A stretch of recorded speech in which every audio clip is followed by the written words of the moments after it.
안녕하세요. 여러분께 신차 소식을 전해드리는 자동차 읽어주는 남자 이상입니다.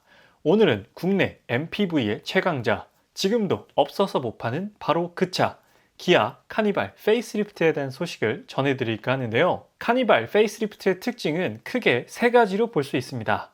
첫 번째, 1.6 터보 하이브리드 파워트레인의 추가, 두 번째, 카니발 순수 전기차 모델의 출시, 세 번째는 커브드 디스플레이 적용 및 무선 업데이트 시스템인 OTA의 적용입니다. 익스테리어는 현재 모델의 완성도가 높은 편이고 호응도 좋은 편이라 크게 바꾸지 않을 예정이라고 합니다. 일단 가장 많은 분들이 정말로 오랫동안 기다려오신 카니발 하이브리드가 출시된다는 반가운 소식인데요. 현재 카니발의 엔진은 딱 두 가지입니다.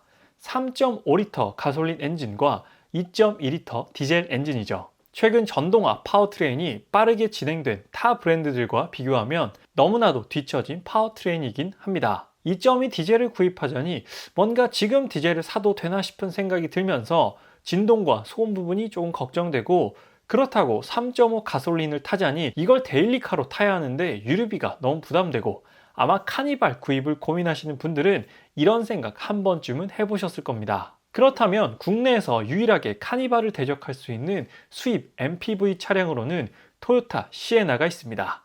가격적으로 봤을 땐 2천만 원 이상 차이가 나기 때문에 사실 그렇게 판매량이 높은 차량은 아니지만 MPV라는 장르로 봤을 때 카니발과 동일하고 카니발에는 없는 하이브리드 파워트레인과 4륜구동 방식을 지원하기 때문에 가격이 조금 높더라도 토요타 시에나를 선택하시는 분들도 많이 계십니다. 그렇다면 토요타 시에나와 현재 판매되고 있는 카니발 파워트레인을 비교해보면 일단 엔진에서는 디젤과 하이브리드 그리고 가솔린으로 구분되며 배기량은 카니발 2.2 디젤은 2151cc, 시에나 2.5 하이브리드는 2487cc, 카니발 3.5 가솔린은 3470cc입니다.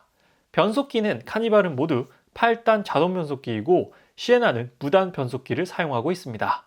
출력을 보면 카니발 2.2 디젤은 194마력의 토크 45.0, 시에나 하이브리드는 246마력의 토크 24.1, 카니발 3.5 가솔린은 294마력의 토크 36.2를 발휘합니다. 시에나 하이브리드가 딱 2.2 디젤과 3.5 가솔린 사이에 스펙을 가지고 있으며 연비는 2.2 디젤이 12.3에서 13.0, 시에나 하이브리드는 13.7, 카니발 3.5 가솔린은 8.9에서 9.1로 시에나 하이브리드가 되려 카니발 2.2 디젤보다 더 높은 연비를 보이는 것이 특징이네요. 그렇다면 카니발 페이스리프트에 적용되는 1.6 터보 가솔린 하이브리드 파워트레인 특징은 소렌토 하이브리드에 적용된 하이브리드 엔진과 같습니다. 최고 출력 230마력에 최대 토크 35.7을 발휘하죠. 복합 연비는 소렌토 하이브리드 기준으로 13.2에서 15.3입니다. 한편으로는 아니 카니발의 크기와 무게를 고려했을 때 아무리 터보라고 한들 1.6리터는 좀 부족한 거 아니야? 라고 생각하실 수 있을 것 같은데요. 현재 카니발 엔진들과 비교해보면 배기량은 확실히 1598cc로 작지만 출력을 비교해보면 마력은 2.2 디젤보다는 훨씬 높고요. 토크도 3.5 가솔린과 비슷한 수치를 가지고 있습니다. 그렇기 때문에 생각보다 카니발의 1.6리터 터보 하이브리드를 접목시킨다고 해서 출력이 엄청 부족하게 느껴지진 않을 것 같습니다. 물론 막 차고 넘치는 출력은 분명 아니겠지만 무난하게 운전하기에는 적당한 스펙으로 보여집니다. 변속기는 6단에서 8단으로 적용될 것이다 라는 예상이 있는데 아직까지는 미적인 상황이며 하이브리드 4륜구동에 대한 이야기도 나오고 있으나 4륜구동 적용도 현재까지는 미정인 상황이라 조금 더 지켜봐야 할 것 같습니다. 연비는 디젤보다는 조금 더 높은 13에서 15 정도는 나오지 않을까 예상하고 있어요. 그렇다면 카니발 1.6 터보 하이브리드가 출시되었을 때 2.2 디젤보다 나은 점은 크게 세 가지입니다. 소음과 진동 그리고 친환경 부분인데요. 디젤 엔진은 시끄럽고 떨림이 있다는 거 누구나 다 아는 사실이고요. 특히나 4기통 디젤 엔진은 소음과 진동에 취약한 편입니다.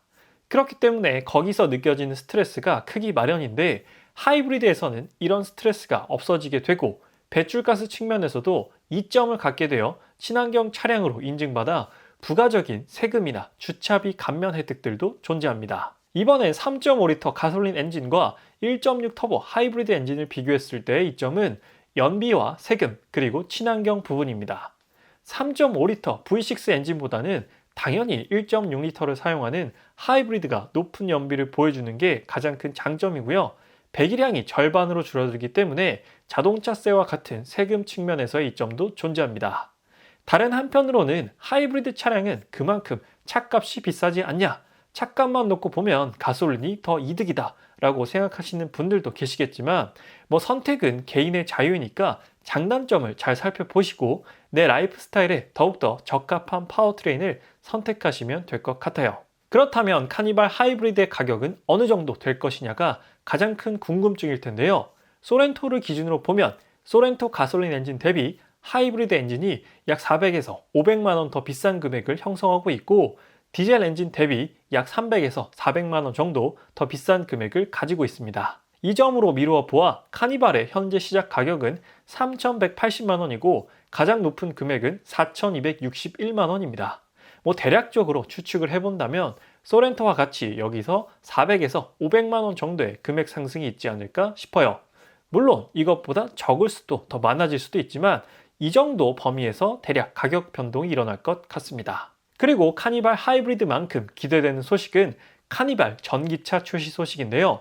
아마 카니발 하이브리드와 동시에 출시되진 않을 것 같고 하이브리드 출시 후에 어느 정도 텀을 두고 카니발 전기차 모델이 출시될 것으로 예상됩니다.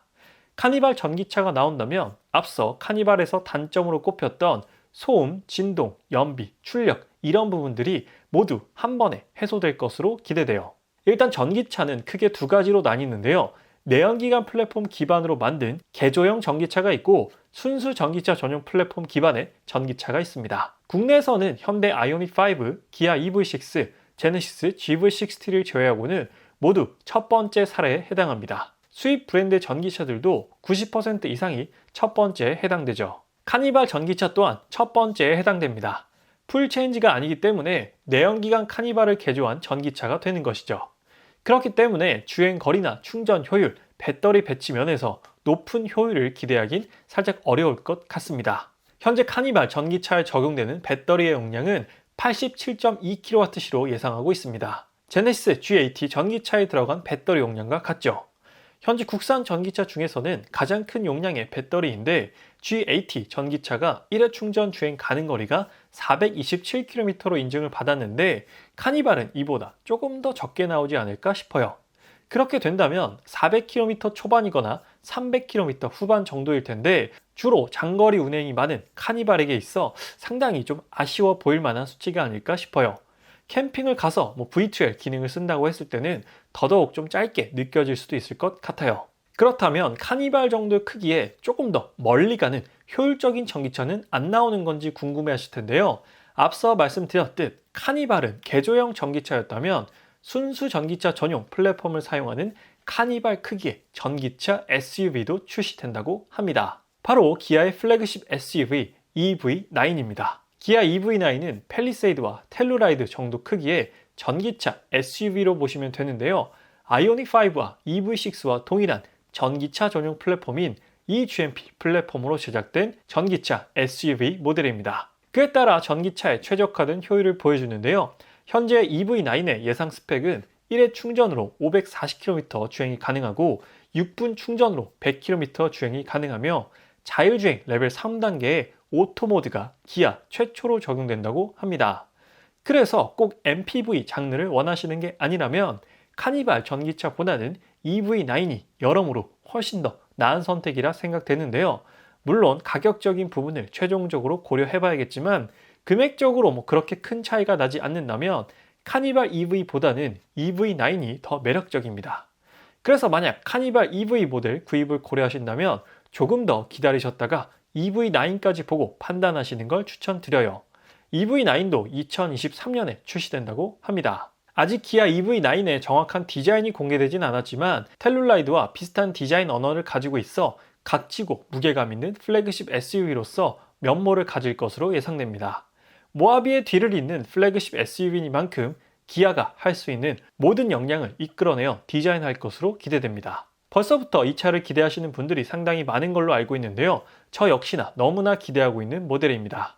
현재까지는 확실히 독일 3사의 전기차 기술력보다는 국산차의 기술력이 더욱 앞서 있다고 생각되는 부분도 있기 때문에 EV9에서는 또 어떤 부분으로 우리를 그리고 세계를 놀라게 할지 궁금하네요. 그리고 기아에서는 카니발 EV와 EV9뿐만 아니라 다목적 모빌리티 차량인 PBV 모델도 준비 중이라고 합니다.